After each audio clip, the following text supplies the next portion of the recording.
এটা কি ভাই? হাই, আমি রূপম। এখন কথা হবে সিন পার্ট, বাংলাদেশের ওয়েব সিরিজ। তোমরা কি সেরা কাজ দেখতে চাও? সেরা মানে সেরা কাজ। আমি দেখবে বহু আগে বলতাম ছিটকে গেছি, উড়ে গেছি। তো সেরকম কোনো রিয়াকশন না আমি ইদানিং দিই না। তার কারণ হচ্ছে আমার সেরকম কোনো কাজ ভীষণ মনে ধরেছে, দেখে মাথাটা খারাপ হয়ে গেছে, ওরকম হয় না। আমি একটা সিরিজ দেখলাম বাংলাদেশের সিন পার্ট, ভাই কি কাজ করেছে! এবং ছবির পরিচালক মোহাম্মদ তৌকির ইসলাম, তাকে আমার কুর্নিশ। তার একটা কাজ দেখেছিলাম শাটি কাপ, এবং শাটি কাপের কন্টিনিউয়েশন এটা, মানে এটা সিকুয়েল বা সিজন 2 নয়। এখানে কিছু ক্যারেক্টার নিয়ে সেই ইউনিভার্সের পার্টি এটা ফেলেছে। এটা কি বানিয়েছে মানে আপনাদের বললে বিশ্বাস করবেন না। প্রত্যেকটা ডিপার্টমেন্টে এই কাজটা, আমাদের বাংলায় কি আমাদের ভারতে খুব কম এমন কাজ হয় যে কাজগুলো ভীষণ মনে রাখার মতো, বা একটা সিরিজ হয়তো আমাদের মানে বহুদিন ভাবাবে। এই কাজটা হচ্ছে সেরকম। এর যা মেকিং, এর যা ক্যারেক্টার, মানে কোনো চরিত্রকে মনে হবে না এরা অভিনয় করছে। এরা কিভাবে অভিনয় করেছে, এরা কি একটা সিন ডিজাইন করেছে, আপনাদের বললে আপনারা বিশ্বাস করবেন না। আছে টোটাল 7টা এপিসোড। প্রত্যেকটা এপিসোডের ডিউরেশন 20 থেকে 25 মিনিটের মধ্যে। এখানে যে গল্পটা, গল্পের থেকেও বিষয় হচ্ছে এখানে না ন্যারেটিভ প্লট ওর থেকে ইম্পর্টেন্ট যে সেগুলো যাচ্ছে কীরকমভাবে। হ্যাঁ, এখানে দুটো ক্যারেক্টার যারা ডাকাতির অংশ হয়ে থাকে, এবং তাদের লাইফটা আস্তে আস্তে কোন জায়গায় দাঁড়ায়, এবং আলটিমেটলি এরা কি ফেস করছে, এদের পরিণতি কি, এবং এদের সান্নিধ্যে যারা আসছে তাদের কি পরিণতি হচ্ছে, এই নিয়েই হচ্ছে এই শোটা। আমি হাইলি রেকমেন্ড করলাম এই শোটা দেখার জন্য। চরকিতে আছে, এবং যারা ভারতে থাকে তারা তো চরকিতে থোড়ি না দেখতে পাবে, তারা জুগাড় টেকনিক লাগাও।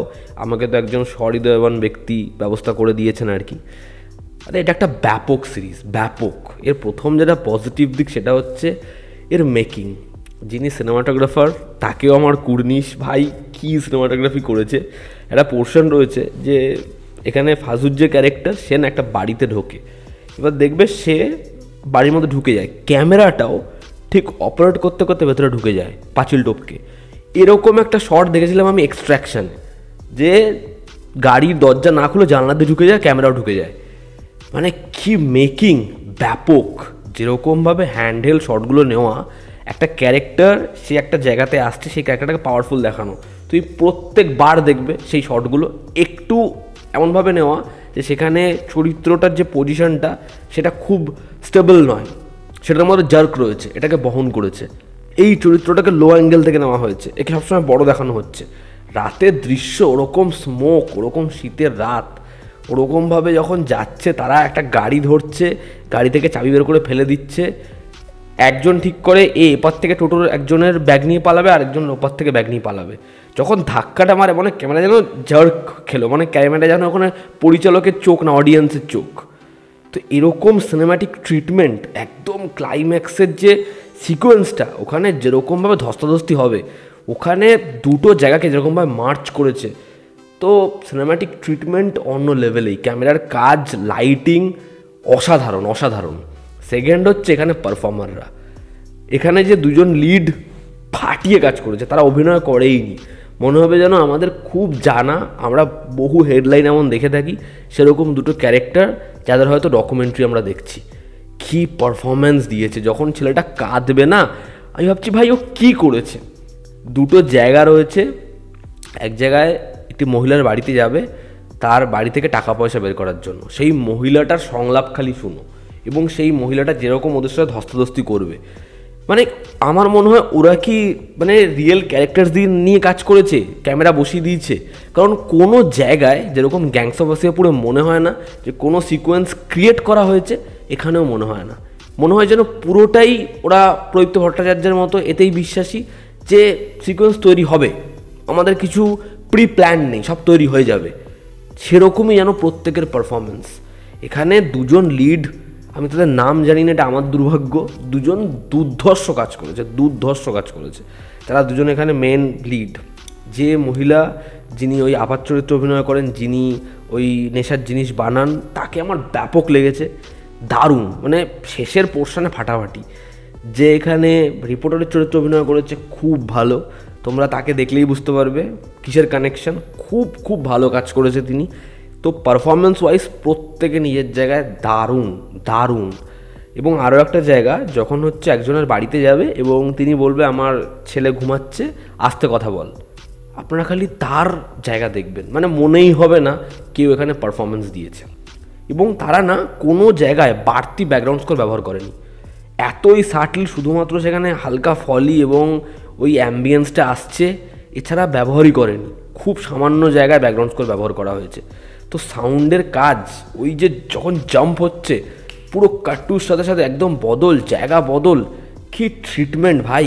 এডিট, সিনেমাটোগ্রাফি, পারফরমেন্স এবং ডায়ালগস, এই ছবিটা খুব তোমরা বুঝতেই পারছো আমি যেরকম ধরনের কথাবার্তা বলছি। ছবিটা খুব এবং শেষে সেই এর পারদ এরকম জায়গায় চলে যায়। তো ছবিটার মধ্যে প্রচণ্ড স্ট্রং ল্যাঙ্গুয়েজ, সেরকম ধরনের বহু সিকোয়েন্স, নেশা করা, এগুলোকে তারা একদম ব্রুটালভাবে দেখিয়েছে। তো যারা এগুলো ডাইজেস্ট করতে পারবে না তারা দেখো না, এবং এটা অবশ্যই প্রাপ্তবয়স্কদের জন্য। তো খুব স্ট্রং ল্যাঙ্গুয়েজ রয়েছে, যেটা এই ক্যারেক্টারগুলোর সাথে, এই শোয়ের সাথে প্রপারলি যায়। এমন না যে জোর করে করে করে করে বসানো হয়েছে। এর যে এন্ড, মানে একদম সাডেন এন্ড করা হয়েছে, ভাববে তুমি একটা শো দেখেছো। তো আমি হাইলি রেকমেন্ড করলাম এই শোটা দেখার জন্য, এবং পরিচালকের প্রশংসায় তোমরা পঞ্চমুখ হয়ে যাবে। জাস্ট এই শোটা দেখো। এই শোটা অনেক অনেক সময়ের থেকে এগিয়ে, যেভাবে তারা এই শোগুলো বানায়, শাটিকাপ যেরকম বানিয়েছিল, এই শোটা যেরকম বানিয়েছিল, আমার খালি একটাই অবজেকশন যে তারা কিছু কিছু ওয়ান টেকগুলোকে জাস্ট কেটে দিয়েছে। ঠিক আছে, মানে সেটা আমার খুব অবজেকশন বড় করে, যে কেন কেটেছে। একটা ক্যারেক্টার পুরো একটা বাড়িতে ঢুকছে, সেখানে তারা পুরোটাকে কভার করছে, তুমি বুঝতে পারবে, কিন্তু তারা কেটে সেখানে একটা এক্সট্রিম হোয়াইট দেখিয়েছে, একটা হোয়াইট শট দেখিয়েছে। তো আমি সেই ওয়ান টেকগুলো ভীষণ ভীষণ এনজয় করেছি। তো দারুণ দারুণ কাজ করেছে। আর এই যে অ্যাক্টাররা, এদের কয়েকটা জিনিস নিয়ে আমার মনে হয় প্রত্যেকের কথা বলা উচিত। দেখবে একটা জায়গায় দেখানো হচ্ছে যে এ একটা বাড়িতে ঢুকছে, বাড়ির না পাঁচিল রয়েছে, তো এ কী করছে, লাফ দিয়ে ওই পাঁচিলে উঠছে, এবং সেটাকে কিন্তু কোনো কাট করে চিট করে দেখানো হচ্ছে না, ওই ক্যারেক্টারগুলো ওগুলো রিয়েল পারফর্ম করছে। তারপরেও ঢুকছে, এবং পাঁচিল টপকানো না, জাস্ট ও লাফ দিয়ে দাঁড়িয়ে রয়েছে পাঁচিলটার একদম একটা সরু বিমের ওপরে, দেন ও ঢুকছে জাম্প দিয়ে। তো এরকম ধরনের সিকোয়েন্স রয়েছে। রাতে ওরকম জঙ্গলের মধ্যে চেজিং, ওরকম হামাগুড়ি দিচ্ছে, ওরকমভাবে পালাচ্ছে, সে পুরো হাত ফোল্ড করে হাতের হ্যান্ডকাফ খুলছে, এগুলো সব তারা দেখিয়েছে। এর যে পুরোপুরি এই প্রিপারেশনটা, এটাকে হ্যাটস অফ ভাই। তো এই কাজটা মানে প্রত্যেকের দেখা উচিত, এবং আমাদের এখানে এরকম একটা কাজ কবে আসবে বাংলার তরফ থেকে আমি জাস্ট ভাবতে পারছি না। তো এই কাজটা তোমরা দেখো দেখো। আমি বাংলাদেশের অনেক কাজের মধ্যে না এখন তাদের ওই 2020-21 যেরকম লেভেলের কন্টেন্ট পাচ্ছিলাম, ওরকম জিনিসপত্র পাই না। ঠিক আছে, তখন পরপর পরপর এত ভালো ভালো কাজ আসতো, কিন্তু এই পরিচালকের কাজ আবার সেই লেভেলের। তো আমি তোমাদেরকে বলবো তোমরা জাস্ট কাজটা গিয়ে দেখো, হেভি কিছু লাগতে চলেছে, হেভি হেভি শো একটা। তো এই ছিল আমার রিয়াকশান সিন পার্ট নিয়ে। তোমরা যারা দেখেছো তোমাদের কেমন লেগেছে জানিও। জনতা আমাদের পাশে আছে। Love you all, step by, take care, আবার দেখা হচ্ছে।